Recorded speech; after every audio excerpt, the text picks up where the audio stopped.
Welcome to the Camera Shake Podcast, episode 111, the podcast where we talk about photography, videography, and anything else got anything to do with any of that with me, Kersten and Nick, and Nick Kirby's back. He's back in the house. Shebang.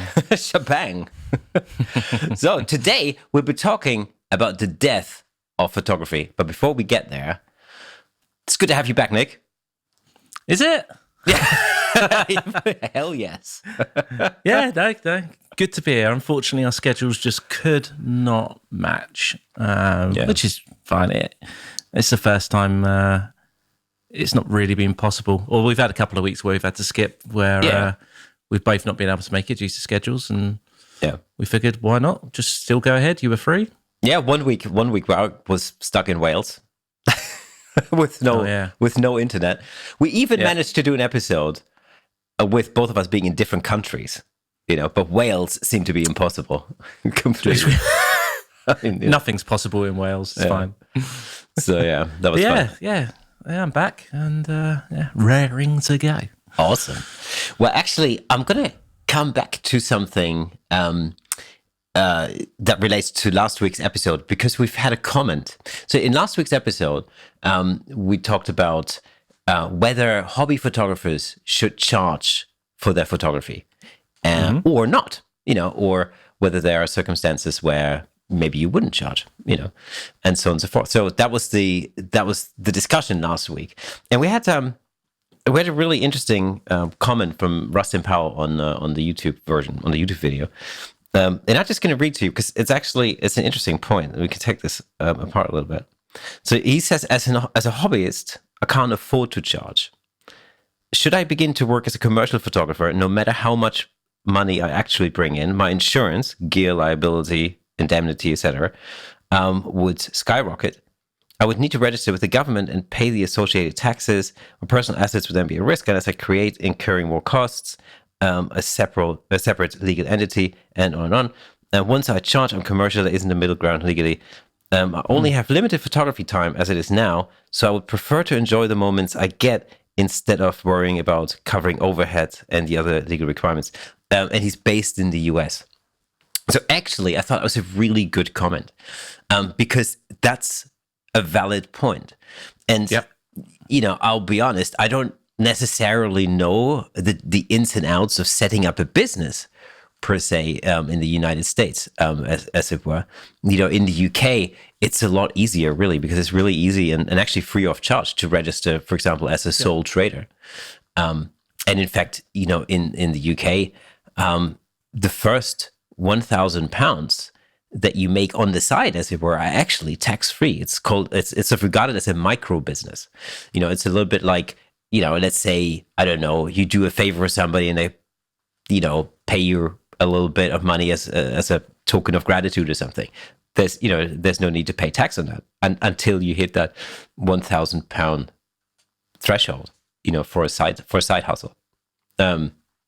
And I don't know if that or similar rules exist in the United States. I have no idea. But, ultimately, I think I can imagine that rules like that are different from jurisdiction to jurisdiction, from country to country. Definitely. And ultimately, I think, obviously, whether you charge for your photography or not, it really depends on where you live and what the rules are where you live. I think the point I was trying to make was that I think there's a justification that you could, expect to get paid if you provide your skill and your services for somebody else who might potentially actually monetize on that in the future. I think the example that I gave was, for instance, if you do a band photo shoot and, you create imagery for a band, and then the band goes and, they take that imagery and they use that to promote themselves and to land gigs, for example. And then, of course, they get paid from those gigs. So it's sort of, it kind of means that, well, in the end, everybody else ends up making money except for you if you've given your work away for free. And so I think there's a good reason in my mind anyway, as to why you should charge for that. But also, charging for something doesn't necessarily mean getting paid in money. That's another point I made, I think, towards the end of last week's episode, was that, of course, barter is a form of payment. Does that client have a service they can provide you in exchange? Quite possible, exactly. And that's always something to consider, of course. My point with barter is always that you want to make sure that there's sort of an equivalence. You got to think like, well, how much is what I'm providing? How much is it actually worth? And what is the value of that? And so what I'm saying is, you don't want to, exchange something that would, in your mind, be worth, like, let's say £1,000. You don't want to like barter that for something that's worth 10 quid. So there's going to be some degree of approximate, equilibrium there, if you know what I mean. Yeah. So, and you need to judge when that right time to start charging is, full stop. Your skills may not yet be of a standard where it's fair to charge someone to a certain extent, and that you need to practice and learn, the ins and outs of what you're doing. But the sooner you feel confident enough to say, I'm producing some good work, that's probably the time to start charging right there. Yeah, and I think, when you start thinking about charging for services, then that's probably a good indication that it might be the right time. And, you don't want to go in at the top of the market, there are many aspects that play into how you price yourself. And it might be that you just start by charging expenses, what it's cost for you to get there, what it's cost to hire anything that you may need to hire, whatever. That's a good start. That's where you're helping yourself build your portfolio effectively. Exactly. And also, you got to remember that, you're not in a position where you effectively end up paying somebody else, because that's, if you create work for somebody else who then uses that commercially or to their own benefit, you effectively, you're paying that person, because you've already invested into your gear and your equipment and your time, over years and whatever else. You put the petrol that it takes to get there. Maybe you have to pay parking, whatever it is. But you've certainly put some investment into it, which actually effectively means you're really paying the other party at that point. Again, from my personal opinion is that it's fair to seek some kind of compensation when you're creating work that somebody else benefits from, with, under the proviso that it isn't something where you decide that this is something that you want to give away for free, because we all do that. There are good causes and good reasons as to why you want to do something for free. Absolutely. I do free work all the time still. There's always something going on that I'm doing for free. Sure. Yeah, and I gave an example last week. I did some work for some friends of mine who really were in need of improving their imagery on their website, because they started a new business and they didn't have any money, and they had a really bad experience with another photographer, and so I thought I could help them out and sort of make them a little bit happier, and I think I succeeded. That's good. That's good. I mean, that's all, because ultimately what that leads to is recommendations on the back of that, and so on and so forth. It's always a good thing to do something for free for people if you feel, or it might be a good cause. If you have a charity that you support, or there's a certain cause that you support or something, then yeah, absolutely, why not? Yeah. I'm not saying, I didn't say you have to charge for everything, obviously, but generally speaking. Anyway, so that was just on a comment from last week. So thank you very much, Russell, for leaving that comment. This was a really great point of view, and that's what we always invite our listeners to do, is to get back to us and actually, get involved in the conversation. Yeah, absolutely. And I have a follow-on kind of thought, comment, query, if you like. Mm-hmm. So let me see what you think about this situation. So a couple of years back, I did an event video for a very small business at the time. And, it was just an event they were putting on, and they just wanted it effectively documented into a 1 to 2 minute short video, okay? That they could use as promotional. That would be promotional to, their followers of what happened on that day. And then that's content that they can then use again to promote the following years if they wanted to. Okay, fine. I did that for free. I did it for costs, travel, and that's it, which was next to nothing, But I did the actual work for free. And so because there are reasons for it. Partly it was helping me out with that type of event that I hadn't had previously. It was helping a friend of a friend out as well. And there are all these little, I liked them, I liked their business, all of that kind of stuff. It all kind of, and they would go ahead and promote me and make sure that I was associated with it and all of that kind of good stuff that you'd expect. Anyway, so that was that. They wanted to do a similar event this year. In fact, in the next week or so, funnily enough. And they called me and asked if I was free and be available. I said, let me check my diary and I'll get back to you. And sure enough, within the following day, I checked it all and said, actually, I could make it work. However, it will involve moving some other work around. In fact, cancelling some of it as well. And I said, while I did not charge for my time and the work that I was doing last time, I cannot do that this time. I need to charge. However, I am very willing on this occasion to do it at rock bottom, and it was effectively what I said was about a third of what it should have cost. Right, so super low still, and they weren't willing to pay anything. Right. So I said, I'm sorry. I want to do this for you. I want to work with you. Or I can move this stuff around to make it work, but I'm sorry. I just can't. I can't go any lower than that price. And so they passed on it, which is fine. That's their prerogative. But I just was interested to know your thoughts on that situation and perhaps what you might have done, if anything different. I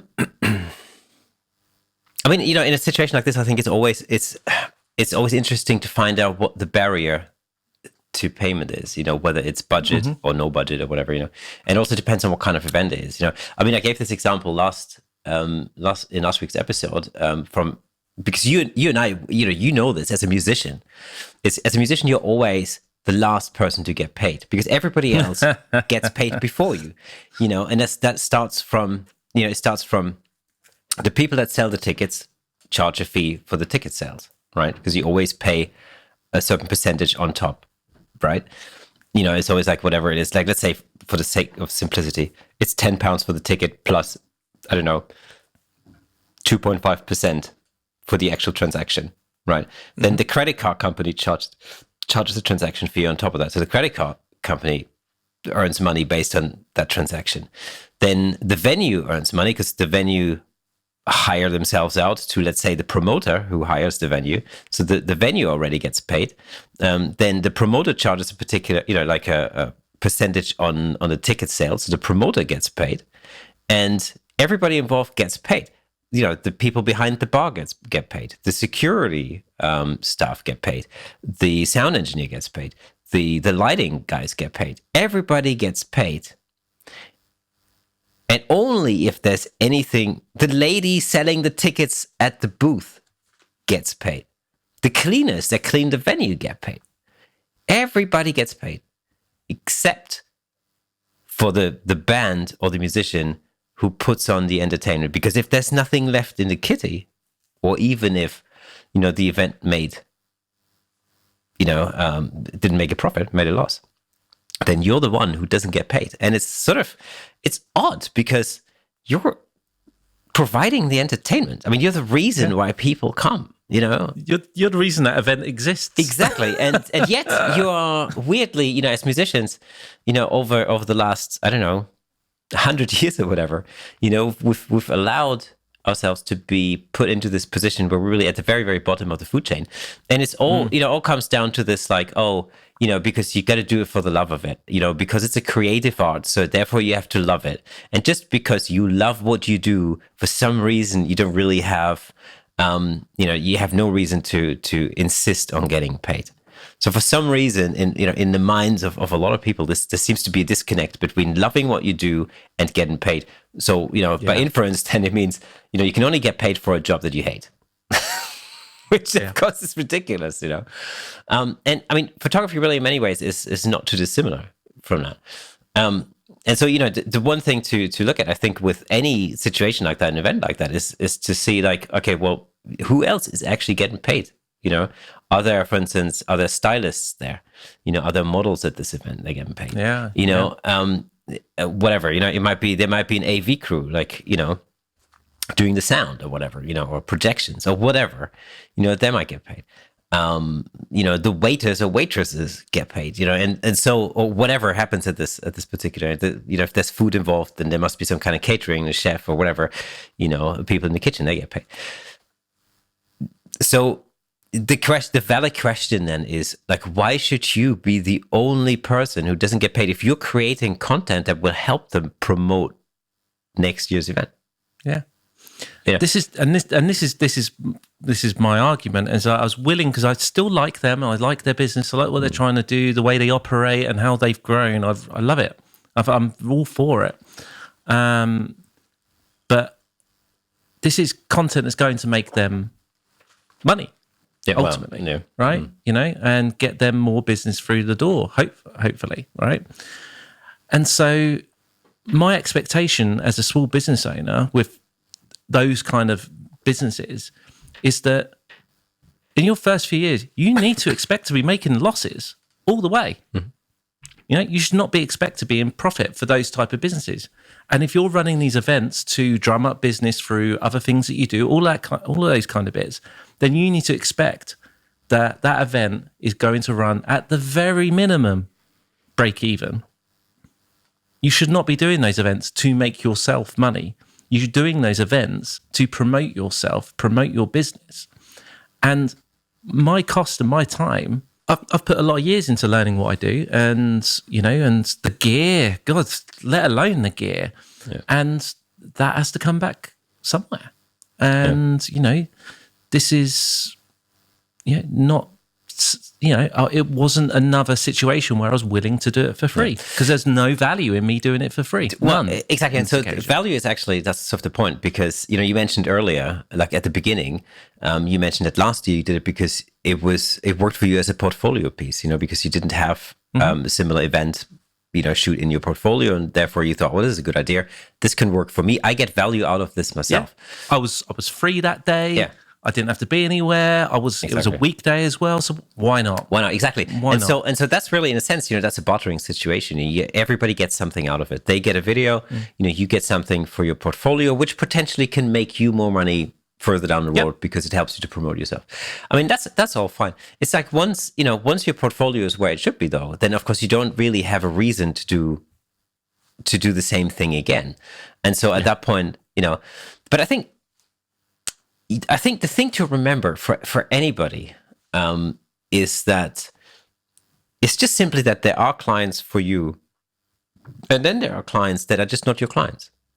Yeah, absolutely. That's the thing. And you can always, pricing is never a fixed thing. I think that's one of the sort of misconceptions that maybe people have in the beginning. I'm pretty sure anybody who's like run a business for any length of time realizes that pricing is very malleable. It is. Yeah. It's never, you have your set fees, but they're really just a starting point to negotiate. That's usually, I think that's what people don't realize. And that's the thing, right? It is a negotiation. It's like, okay, and you started touching on it earlier around, if you're saying, if you would ordinarily want to charge 1,500 quid for whatever it is, you've got two ways of looking at that then. If that's just too high for them, you can either look at just reducing the cost. That's one way. Yeah. The other way that you can do it is adding additional value for them that isn't necessarily going to break your back to add that on. And in reality, might be stuff you would provide normally anyway.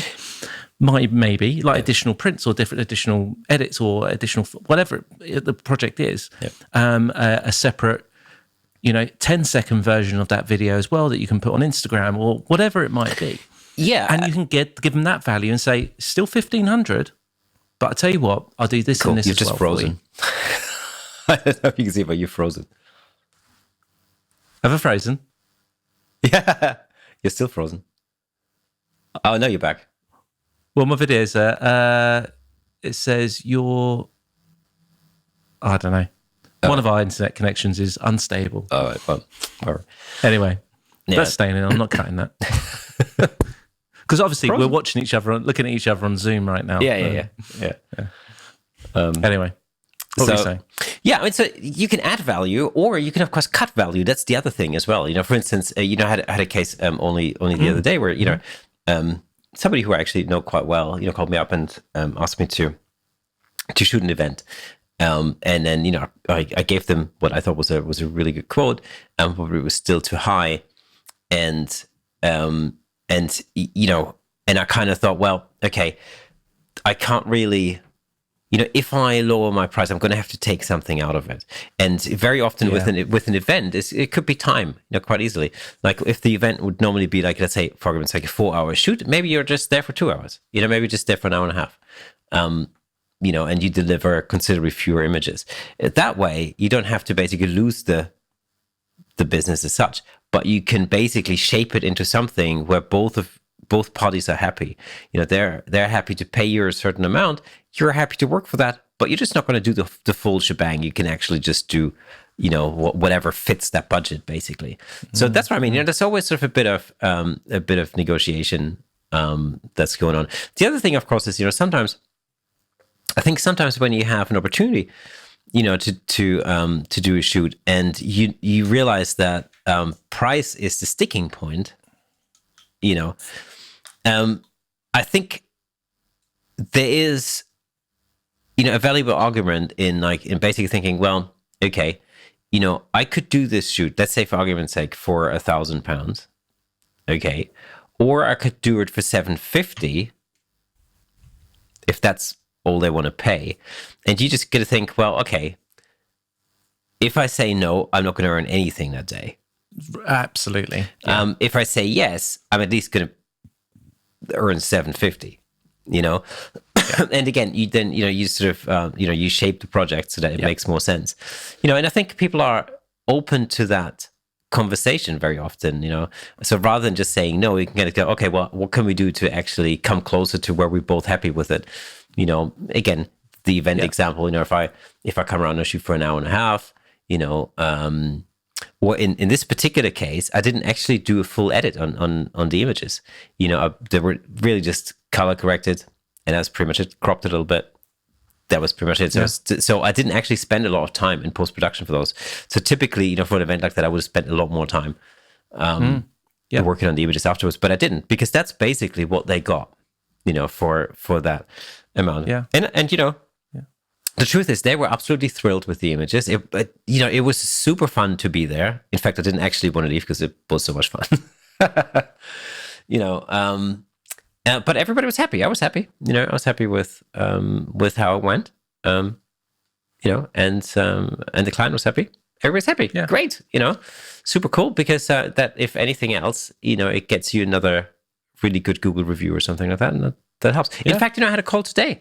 And this is the value of Google reviews, of course. I had a call today from somebody who wanted to book headshots for their son, acting headshots for an agency, and they called me based on the Google reviews. So they basically saw reviews on Google and on Facebook or something, wherever, and based on that, they called. So it's really worth sometimes, doing something, even if you don't get the full fee, at least if you can get, because I think people are, if you cut somebody a deal, they're going to be much more willing to give you a really good Google review in return, because that's value. Yeah. That really is value. Yeah. It does a lot of things other than just, massaging your ego and building your reputation, but it also pushes you up into Google searches. So that's the thing to remember, So you want to kind of go for the Google reviews always. Definitely.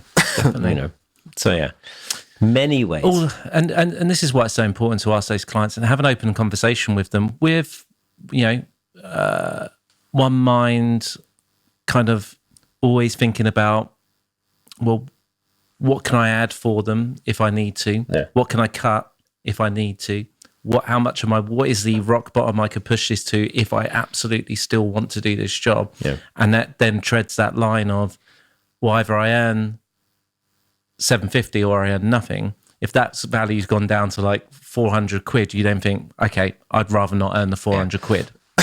Well, Obviously, it completely depends project to project. Yes, exactly. And sometimes it gets to this. Sometimes it just it gets so stupid that you just have to walk away. Yeah. That you just have to be prepared to walk away sometimes. Absolutely, and there are other things to consider here as well. And this is where it comes to whether they're a client for you or not. From painful experience over various things as the years have gone by, mostly around my musician work, actually, to be fair, but the principles are still the same. Is what you find is that those people who want everything for nothing, effectively, often, not always, often are a nightmare to deal with as the project progresses. Yeah, that's okay, they just are. They're very difficult, and there'll be various reasons for it, and there'll be various ways in which they might be difficult. It could be through they want 20 revisions. It's not going to happen, but they'll pressure you into doing it. Yep. Or it might be on the day of the event or whatever type of project it is that they'll, can you just do this? Can you just be there as well? Can you do or just speak to you like you're, nothing. Yeah. And none of that, they're not your client. They should be nobody's client, those people.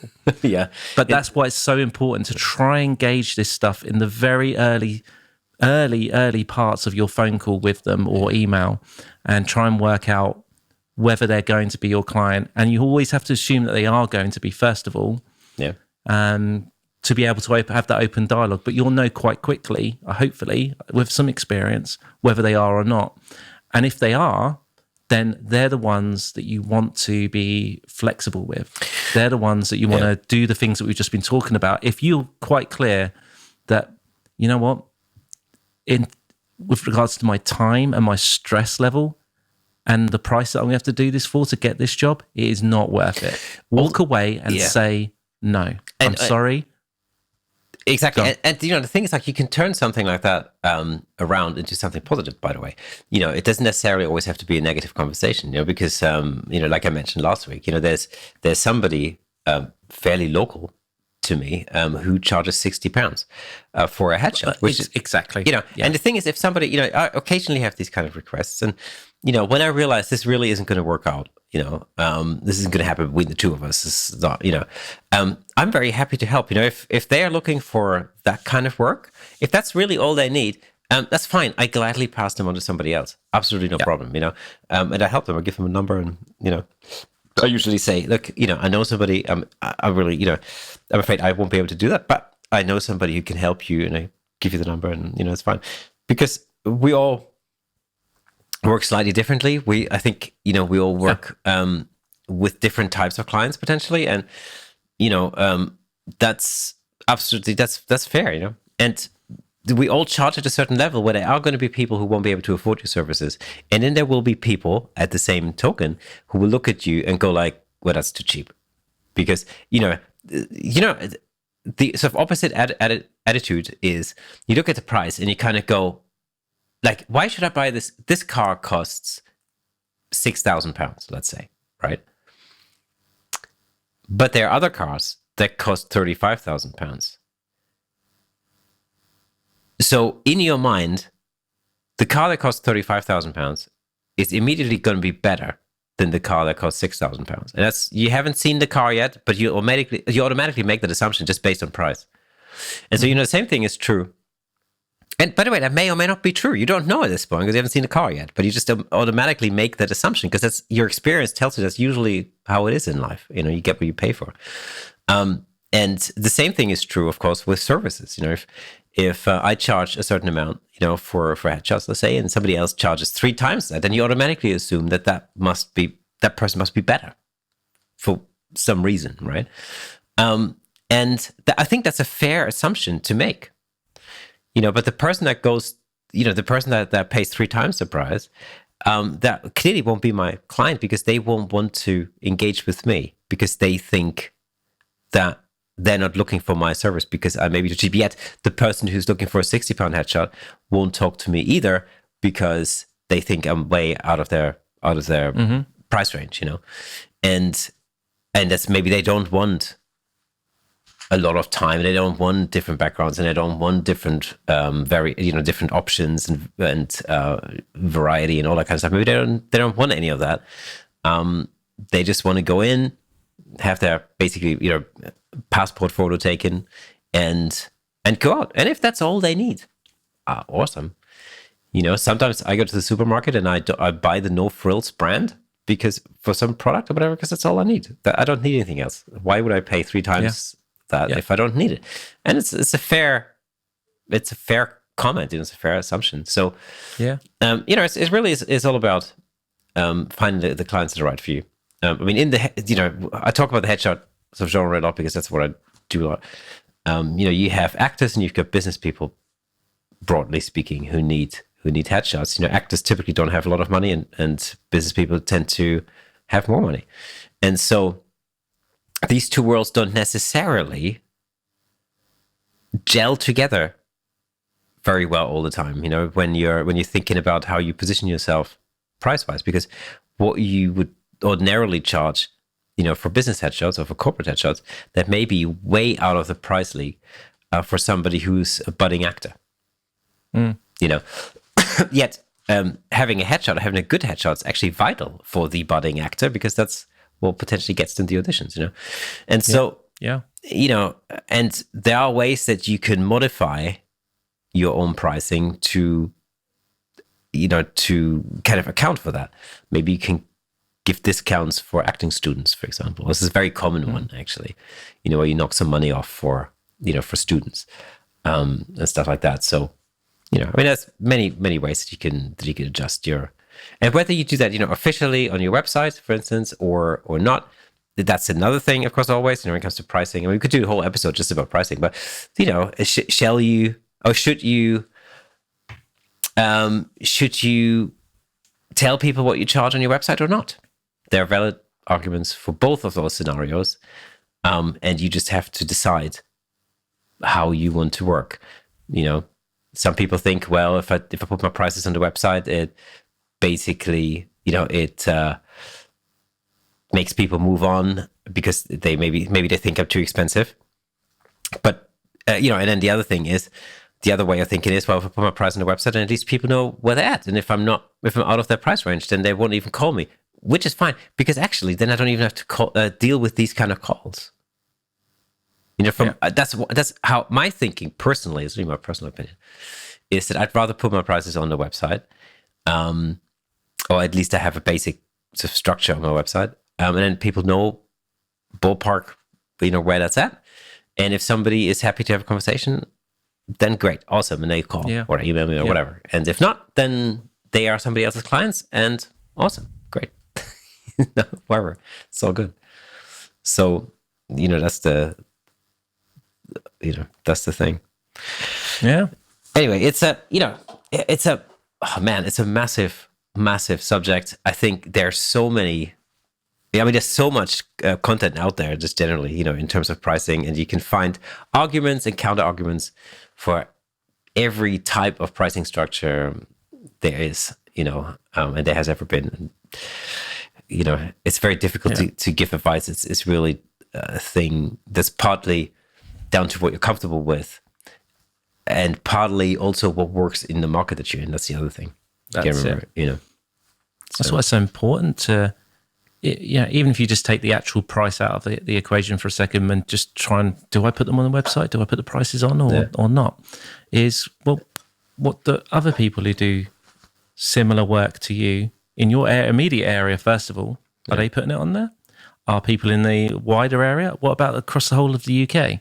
What are they doing? Are they putting it on there or not? Yeah, and do you find it's probably if none of them are doing it, I think what's complicated, what complicates matters, especially when it comes to headshots, it's probably like a 50-50 split. You see some photographers. Yeah. What I find is that photographers who specialize in headshots it will typically put their prices on. That's general. I mean, I'm generalizing, but generally, yes, you find that. And then there are photographers who are maybe a little bit, who have sort of a wider scope. They usually call themselves branding photographers. Yeah. And often you don't find the prices on there, because then they offer so many different things that it becomes too convoluted. The whole pricing structure becomes too complicated. You know, and I have to say though that I've sort of learned about myself that if I look at a website and I don't see the prices on it, I actually get put off. Yeah, that's just personally, that's what I found. Yeah, because I'm kind of the same, because I just want to know now. You know, I'm smart enough to know whether how much things should cost for a high quality of whatever it is I'm looking for. Yeah. And if I don't see it, it does annoy me, because then I have to contact them. I have to wait to get a response, and it's like, I just want to know now. You know, so I can plan and get it booked. Exactly. Yeah, you know, there's an interesting conversation I had with a friend of mine who runs a video production company, actually, and we were like, we're chatting about pricing and stuff like that, and we're talking about, basically, it was based on a conversation about how things are going now. You know, now that things are coming back, or that things that have come back after, since COVID and everything else. And it was an interesting thing that he said. He said, he's getting more calls. More calls are coming in. More inquiries are coming in. And he's always surprised when, people hear how much it's going to cost, that they then go, oh, I had no idea it's that expensive, And I think, with something like that, projects like that are very difficult to price in advance. I mean, you have to get a lot of detail out of the client before you can even... Yeah, it's different, isn't it? I mean, this is like... I'm sure you've had those calls. I've had those calls before where like somebody goes like, oh, can I've got this video project in mind, for instance, and then once you start putting stuff together and you kind of go, okay, it's going to be this much, they're like, well, I had no idea it's going to be that expensive. In fact, I actually had a call like this only the other day. It was all about a shoot by the coast. I think it was a talk or something like that. And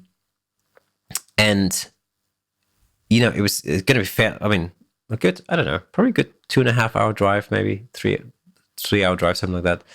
And then a good few hours of shooting. And then, of course, you can drive back and the editing, blah, blah, and this and that and the other. And so you're immediately looking at 2 days, I think 2 solid days, for that kind of work. And when I quoted him a price, that I thought was actually, like you said earlier, rock bottom, like a really friendly price. I think he just didn't expect to have to pay this much, and this really wasn't much. And once you then break it down and you go, well, the shoot itself is going to take best part of the day, because you got to get there, the travel costs and on costs and this and then the other, blah blah blah. Then the shoot itself, and then of course there's the editing, post-production, blah, blah, and all that kind of stuff, creating the deliverables and so on. Then, you notice very quickly that they hadn't really thought about the process. They just literally thought somebody walks up with an iPhone, films the whole thing and sends the file over right afterwards, and that's it, Yeah. It doesn't really work like this. And in a sense, you can't really, why should they know? Why would they know? Do you know what I mean? It's like they don't know this, what goes into a process. But I think that's, as professionals, that's sort of our job, is to basically break it down and go, okay. Precisely. It is on us to help them understand what's what. It's absolutely on us. Yeah. Yeah.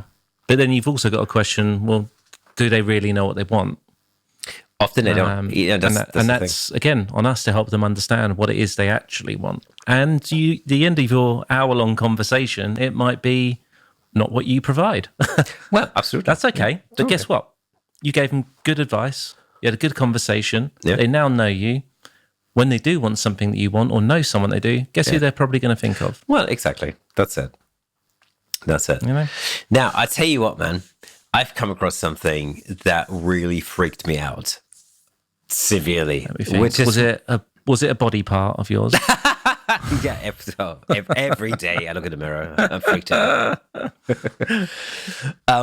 Which is actually, incidentally, is why this episode is entitled "The Death of Photography." Go on. All right, so get this. So there's a new form of AI, artificial intelligence, called Dall-E 2, which is quite incredible, really. It basically turns a sentence into a photorealistic photograph. And so it can create original realistic images and art forms based on a text description. Right. Okay. So, for instance, you could say like, you know, I want a photo of an astronaut sitting on an orange, contemplating his future in space. It'll come up with a photorealistic image of what you've just put in. I need to see examples of this. Oh, and well, I mean, we have some examples that will sort of float in, but this thing is really, was really freaking me out because the images are so incredibly good. I mean, this is not the only thing I can do. It can basically, it can create edits of existing photographs. So, for instance, you could input a photo, and you could basically say, take out. I don't know. Let's say, for instance, you have, I don't know, a picture of the sea with a boat on it or something. You can basically say, well, take out the boat, and it will take out the boat, but it will also deal with all the reflections of the boat and everything else that's got anything to do with that. Or you could, for instance, say there's one example. There's a picture of of a river, and basically the thing was like, I'll put in a baby elephant bathing, and it literally put in a baby elephant, including all the reflections, and gave different variations of it, of different baby elephants bathing. And when you look at that image, you kind of go, wow, that looks pretty damn real. And remember, you haven't given the AI an image of a baby elephant. You've just given it an image of a river. And it's basically, you can say, like, I'll take out this bird and replace it with a baby elephant bathing. And it'll just find an image of a baby elephant bathing, and it'll put it in there. I mean, it's including all the reflections and shadows and all the rest of it. Is so I could nuts. Take a picture of, I don't know, a shark eating a seal. Yes. All right. And say, replace the seal with K. Pretty much. I mean, you could basically say, you want to create a picture of a shark eating a seal on the moon in stormy conditions, dressed in the American flag or something like that, whatever. And it would literally create that for you. And and not only that, I mean, it's like it also can create variations of an image inspired by the original. So you could, for instance, you could say, like, you give him a picture of you and say, like, create an image of me in the style of Van Gogh, and it'll just do that. Or, for instance, there's a good example of create an image of a Da Vinci drawing of the invention of the iPhone, and it will literally create an image that looks like it was drawn by Da Vinci of the invention of the iPhone. I mean, it's just mind blown completely. It really is pretty incredible. Is it a company called Skynet that's yeah, well, so the thing is, excuse me, so it's called Dall-E 2, and it has learned the relationship between images and the text used to describe them. Okay. And it uses a process called diffusion, which starts with a pattern of random dots and gradually alters that pattern towards an image that recognizes specific aspects of that image. So it's a really advanced form of artificial intelligence. And the interesting thing is, I mean, it's called Dall-E 2. It's actually the second version of Dall-E. And I saw some comparison images between Dall-E and Dall-E 2, and the difference really is remarkable. When you look at the original Dall-E, the images that the original AI Dall-E came up with, they were quite, I mean, they were still amazing. They were quite basic though. But when you look at this next generation thing, that's just a whole different thing, you know. It really is, you know, pretty damn incredible. There's a Twitter account that you can check out. It's at Dall-E2Pics, and we'll put that in as well somewhere. It's definitely cool. fun. You find it in the description. And now the thing about this is that it's very difficult to actually work with this AI in the sense that you can kind of almost like get in line to have your idea for photo created, but it absolutely takes forever. So it's really, you know, it still is technology. Weirdly, it's still technology in its infancy. And of course, like anything, you know, if you think about it, like just think of the first touchscreen phone, like the first iPhone 1, right? And think about how groundbreaking that seemed to be when it first came out, because everybody else had been using flip phones and, you know, Nokia bricks and whatever up to that point. And now all of a sudden, or like Blackberries with like keyboards and whatnot. And then, you know, Apple comes along and they create this, you know, this iPhone thing with the touchscreen and, you know, apps and stuff like that. And you can do lots of different things on it. But even if you just think when did the first iPhone come out? 2000 I can't remember, 2006, 2007, 2008, something like that. Something like that. Yeah. So really, it's not actually that long ago. It's like 14 years ago or something, right?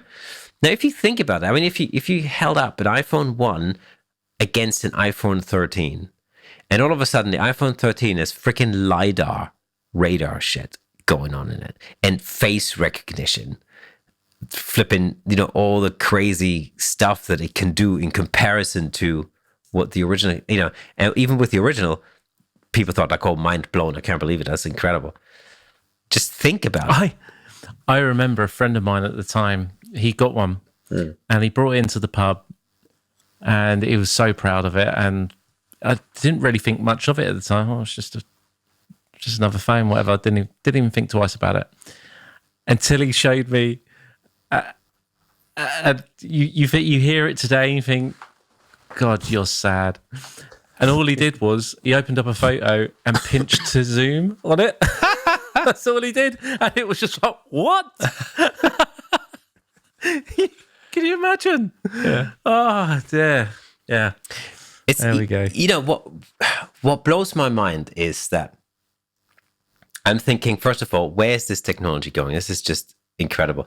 Because the next thing, I mean, you've got Adobe experimenting with, you know, neural filters, for example, who already do quite an amazing job in some instances. You know, you can recolor black and whites. It actually does a pretty decent job. I mean, it figures out what should be skin color and, you know, and so on and so forth. It makes some interesting decisions in terms of clothing and what color it should be. It's all quite, you know, and so on and so forth. And just a lot of like, you know, just take, you know, some of the filters in Photoshop that, you know, allow you to change the size or, you know, the position of your eyes or the width of your, you know, of your jaw and all that kind of stuff. And it does it so perfectly in a sense that it takes into account everything from, you know, your jaw, not only your jawline, but also your neck and your clothing and everything else. And it does it in split seconds, you know. If that Dall-E 2 type of AI flows into apps on your phone or, you know, into things like Photoshop or whatever, you know, then the question really beckons. It's like, what's the point in photography? Or what's the future? What is the future of photography? Because you don't have to go out anywhere. You can just basically say, give me a picture of a Buckinghamshire countryside of a field with trees in autumn at sunrise. And there it is. It's just created for you. That's it. There's no need for you to get out anymore or learn how to use a camera or, And there's other things. Actually, I'll tell you what, there was some incredible examples, actually. So there was there were some photos of some bugs, right? Some macro photography. And there's a photo of a bug on, I believe, the tip of a flower or something like that. And not only is it able to edit that picture, like, for instance, you could say, like, sharpen it, bring it into focus. If it was slightly out of focus, it would do all that. That's all. That seems pretty straightforward. But what it did was it gives you different angles of that image, a variety of different angles, like side on, from the front, different angles. And you kind of go, yeah, but the camera wasn't there. Like, how is it doing that? Do you know what I mean? And I kid you not, these photos look so photorealistic already that I think, we have no concept of what, actually, no, we do have a concept, because if you just take something like, the way that technology or software has developed over the last 10, 15 years or something, in 10 years time, this kind of stuff is going to be so good. Yeah. I'd be adverse to it to do anything actually creative, because there's no longer anything that's real. But my mom says that to me all the time when she sees me editing headshots or whatever, or retouching stuff. True. She goes like, it's all just fake, isn't it? It's all fake. But it's you doing it. It's you making creative decisions of how that image should look. I guess there could be a tool there, but I'll tell you, it could be really good for, education. It could be really good for filmmaking. Yeah. For Hollywood and places like that. It could be, if it starts using it, being able to do it with video. Yeah. Oh, that's definitely going to be the next step, isn't it? It's always like that. Their ability to then produce, whatever, however they're doing their VFX and stuff like that today, and take it to a whole new level. Yeah. Yeah. Yeah, it's interesting. It really is absolutely mind-blowing. And then, of course, there's all sorts of other questions that come up when you start thinking about it. What's the point in, like, where's professional photography going to go? Is there still a need for professional photographers? It's all in like 10 years' time. Is this even going to be a thing? Are you going to be like headshots? Take an example. Take a picture of yourself with a phone and then just basically say, well, I want it in the style of Peter Hurley. Boom, done. Fully retouched, perfectly enhanced. Retouch level 3. Boom. Yeah. You want a bit more natural? Oh, retouch. Just start it back to retouch level 2. Boom, done. Or like, dark background, I think. Boom. Let's try a blue background. Boom, done. If you think about it,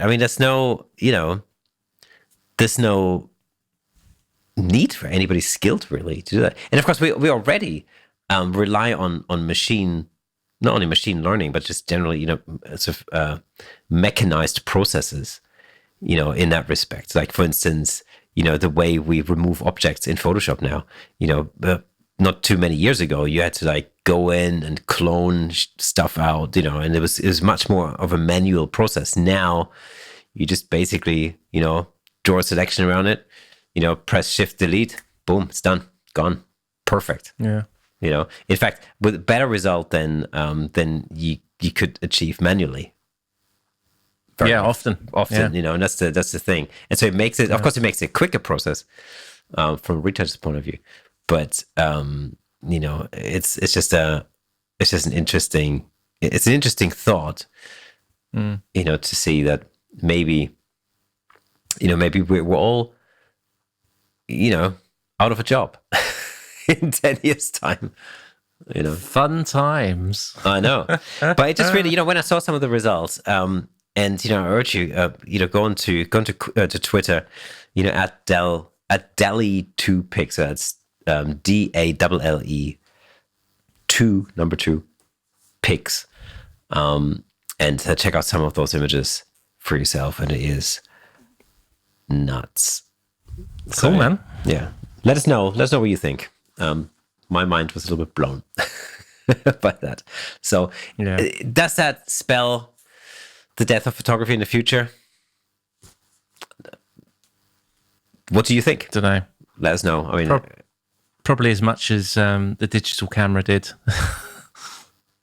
I can imagine that when digital cameras first came around, that there were a lot of voices that went, "Oh, that's it, game over. Photography is dead." Yeah, and then it just morphed. And the same thing, I remember. I mean, when smartphones first came around, and everybody now's got a camera in their pocket, and I remember quite clearly, the attitude of many people going like, "Well, that's it," Yeah, that's it. It just evolves. Everything finds its place. Yeah, things just get reorganized. That's all it is. Yeah, and things change.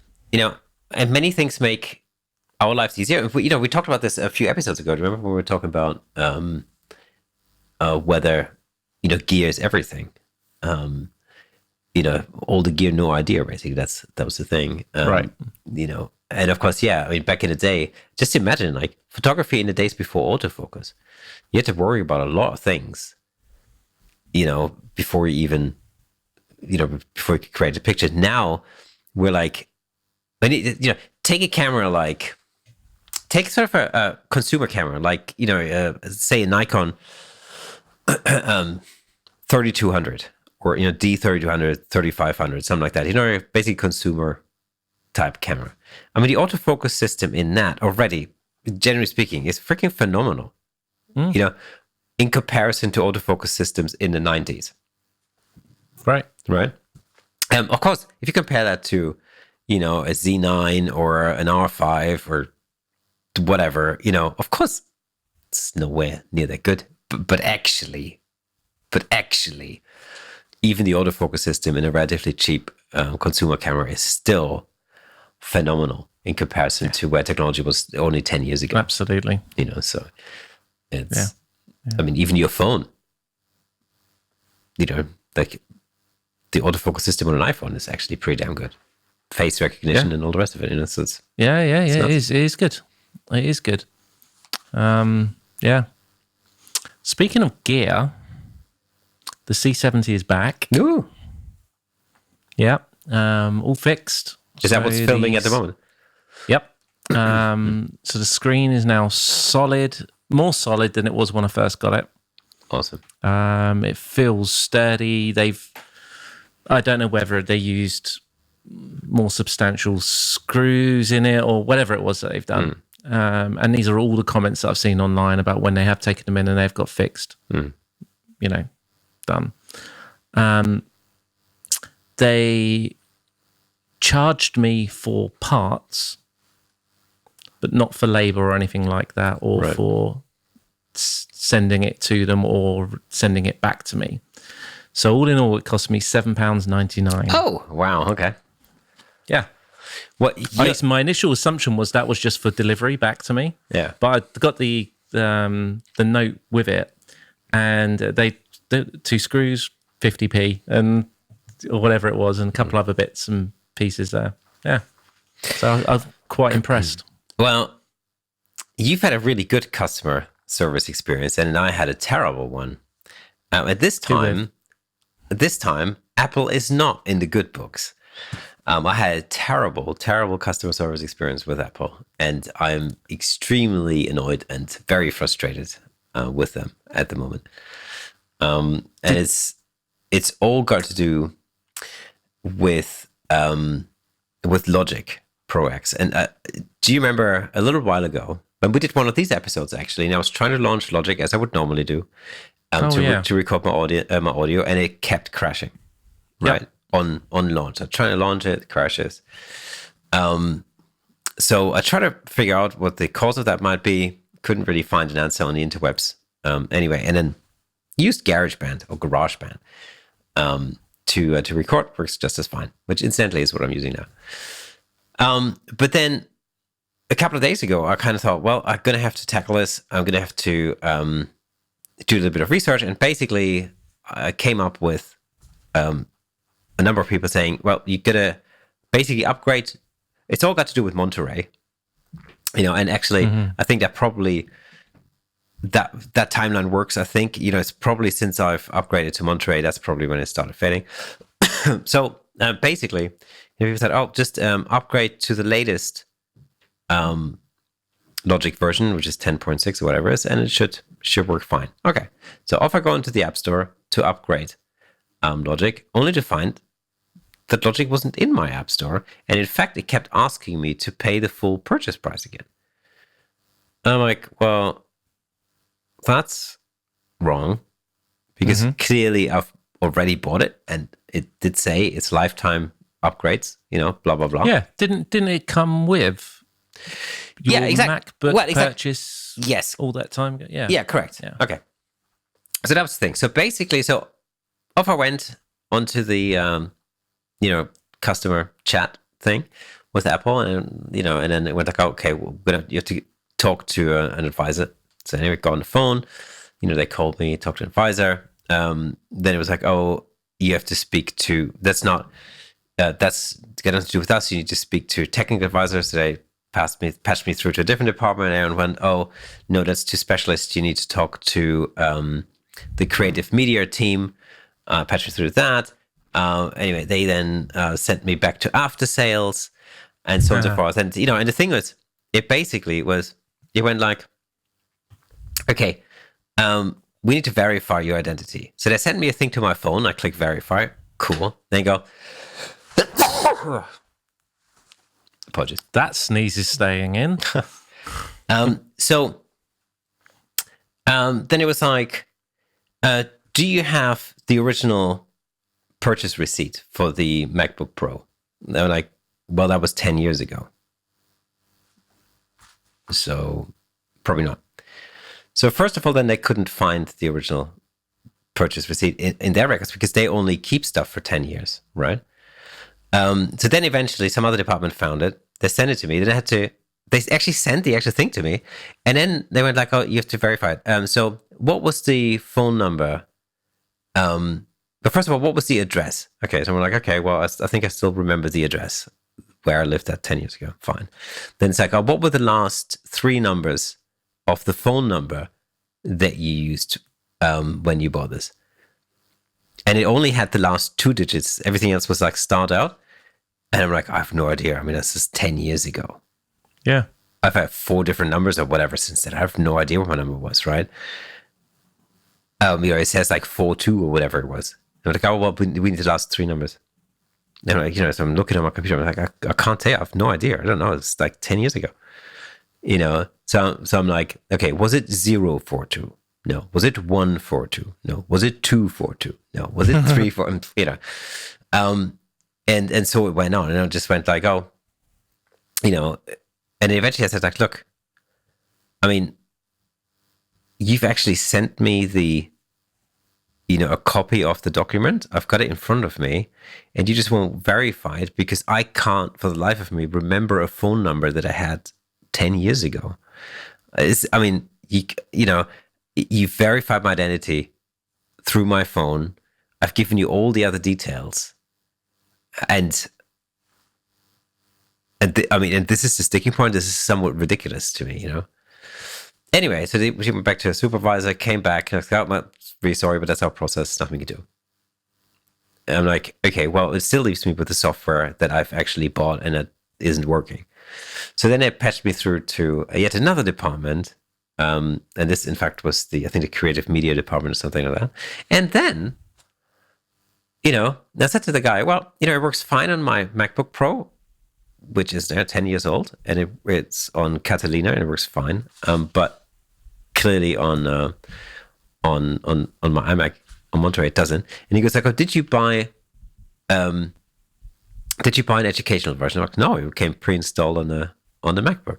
So he goes like, he looked in the App Store. He goes like, well, it's not in your App Store. I was like, I realized that. That's part of the problem. And he goes like, well, the only way that it wasn't that it is not in your App Store is probably because it was manually put onto your MacBook when you first bought it. And I'm like, well, I mean, which could be true. It could be true, but also not my problem. Do you know what I mean? No, I mean, I bought the thing. That's it. So anyway, so it turns out that apparently with Logic Pro or Logic Pro X, when it switched to Monterey, they changed Logic Pro to now work on an 8-bit system rather than a 4-bit system. And at that point, apparently, they're asking me to pay the full purchase price again. So far from having lifetime upgrades, there clearly is a cutoff point. The guy even said to me, well, you're going to have to purchase it again. There's no other way around that. And, it might be, you might be able to use it then for another 10 years. And it's like, well, and he goes like, oh, I have an alternative solution for you. And I'm like, what's that? And he goes like, do you have a time machine backup of your old operating system? I'm like, well, probably do. It's like, well, you could basically revert your iMac back to Catalina, and then you can use Logic again. I'm like, well, I don't want to do that. What's the point? I mean, what's the point? Shouldn't have to. No, exactly. So then you're missing out on all the security features that the new OS has got. I shouldn't really advise that. So extremely unsatisfactory outcome there, and literally there's nothing there. So what are you going to do? I'm going to use GarageBand. Screw Logic. I mean, I really don't. I mean, first of all, out of principle, I really don't think that I should be paying the full purchase price again. And then also I don't use it often enough for it to warrant that. 9 times out of 10, it's going to be doing single voice audio, right? Exactly what Trust we're doing me, now. GarageBand's fine. Yeah, absolutely. Any processing, I'll generally do for you anyway. Yeah. And even if you do it yourself, there's enough in there to do some basic stuff, and that's all generally you're probably going to need. Absolutely. And if there's anything more complex than that, that's what I have a room full of stuff to do. Yeah, exactly. It's just so frustrating, really. When you kind of think, well, this can't be this difficult, Yeah. And yet I spent a good 3 hours on the phone the other day trying to sort this out. It's extremely frustrating. It just reminded me very much of my experience with bureaucracy in Germany. And I said I would never. Actually, I said I would never ever complain again about bureaucracy in the UK. But of course, I spoke to people who were clearly not in the UK. They were all over the place. Yeah. So whatever. I mean, it's not. That's got nothing to do with anything. But it was a really very negative customer service experience. Well, my Canon experience wasn't 100% positive. It took longer than I anticipated it for it to be fixed, and I had to chase them, saying what's going on. Said, "Oh, it's not entered in yet. I'll send a message," and it got it moving, and that's fine. Whatever, that's relatively normal, I guess. But when I got it back, on the side of the C70, like most cameras, there's little rubbery plastic lids, if you like, or caps that go over your USB port, HDMI port, headphone port, all of those kind of caps. The one for the USB port was missing. Right. Looked through the box, I phoned them, said, I said, brilliant, honestly, you fix, superb, love it. Unfortunately, it does look like this has been lost in the process. What can we do about that? And they said, we've actually spoken to the guy who did your fix, and I'm guessing it's one of the only C70s that's come in recently. He said he clearly remembers it not being there when he connected it, because he connected it out via USB at the same time to do some of the things or whatever they do. I said, all right, okay, I'm pretty sure it was there. But then after I got off I said, look, I'll check around here just in case I have misplaced it, and beforehand it's come off here. I'll check and I'll call you back. He said, great, fine. So I did that, and then obviously I've forgotten to follow up on it again. But now it's got me doubting myself, because I do remember something catching somewhere at some point, and now I've got a feeling maybe I did lose it. And I think it happened when I was using the gimbal with it, because I connect the USB-C to the gimbal. Oh, okay. And I've just got this funny feeling that maybe it was me, and that maybe my trust in Canon was I got that, my mistrust was misplaced. No. So I don't know. We'll see. It's not a big deal, but I'll see if I can just get another one. I may phone them up and say, look, can you order me a spare? I'll pay for it. But I'd like it to be complete. I'd like it to be there because you just get crap in it and sure, all sorts, yeah. But one other change this week is, and I only got it through today, funnily enough, and it's actually on my lens right now. I got a new mist filter through today. So for a while, I've been using an 8th mist filter. So it's very low. It doesn't. It does. Trust me, it really does have an effect, but it's not noticeable. It's just enough to, it smooths out the image a little bit, particularly skin. It blooms the highlights just a smidge. And that's great. But I've gone and ordered myself a quarter as well, so it's twice as strong, which then would allow me the ability to put the 8th on top of that as well, right? And so more strength. And the quarter is what's on here right now. I haven't tested this, so that means you're all misty whilst I'm nice and sharp. I've just put it on, and I'm just going with it because I've got faith in it. Because I did just a little earlier today. I was just in front of the TV, actually, funnily enough, at the time, and I thought, let me just grab my camera. I grabbed the C70 and just pointed at the TV. Right, zoomed in, so the TV was taking up the whole screen on my camera, and I looked before, and I got the 8th, and I didn't screw it on. I just put it in front, just to see on the back of just on the LCD what it was doing. Then I got the quarter and did the same thing. Then I put them together and did the same thing. I liked what it was doing. I really liked what it was doing. So, and obviously in this setup, it's lit well. There's nothing that's hitting the top end of my RE or an exposure or anything like that. So, it will do what it's going to do. But I'm quite interested to see. I'll tell you what I'm going to do. At this point in the video, I'm going to do it afterwards, but I'm going to take the 8th off. I'm going to put the quarter, I'm going to take the quarter off. I'm going to put the 8th on. And I'm going to take the 8th off and just do it with no filter whatsoever. And I'm going to put them side by side in this video real quick. That's a good idea. Right now.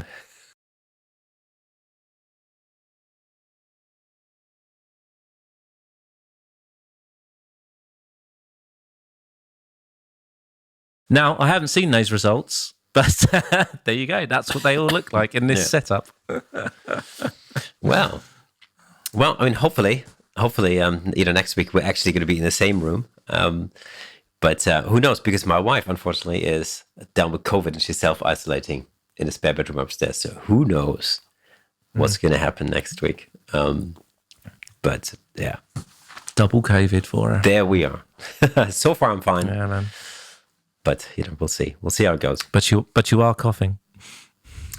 Yeah, but I mean, to be fair, actually, there's been so many colds going around. Like my youngest daughter had a cold over the weekend, which wasn't COVID. So, but she's picked up at school, so it's it's easy to get carried away thinking you've got it at the minute. So I just don't think about it unless I'm feeling rough. I've done the odd test here and there, for months now, just in case, because I think it's still important for me to know if I do happen to have it. Yeah, absolutely. Then I can make the choice as to what I'm doing, and that choice will be to limit my contact with people. Oh yeah, of course. Yeah, and that's that. Simple as that's the thing. It gets really. Yeah, I mean, I don't really have that much contact with people at the moment anyway, or at least not over the next few days. So it'll be fine, and we'll see when the weekend comes along. We'll see what happens. There's a number of shoots actually coming up. Busy weekend, right? I've got weekends. So Sunday, Monday, really, really busy with shoots that we're doing. But I've got like 3 gigs this weekend as well. So I've got a Thursday, a Saturday, and a Sunday. Oh wow! Okay. This week, which is Hey, I'm too tired. I had a gig last Saturday, and I have another gig this Saturday coming. So that's quite, for me, that's a lot of gigs. I know. Oh. So, yeah. You're going to break a string now. That's exactly what I was thinking, actually. Ooh, maybe I should change strings. And then I kind of thought, nah, not forget about it. Which reminds me, I need to change mine. And on that bombshell, we have come to the end of Camera Shake Podcast episode 111. And be reminded that if you are listening to the audio version of this podcast, be reminded that there is a YouTube version available too on youtube.com/Camera Shake, where you can not only listen to our sultry voices, but you can see us in full Technicolor over there on YouTube. And whilst you're there, leave us a comment, hit the like and subscribe button, because that would make a massive difference to us. Likewise, follow us on Facebook. We have a group on Facebook. You can follow us on Instagram, get in touch on Twitter or on TikTok. That's it. Episode 111 in the can. See you next week. See you later.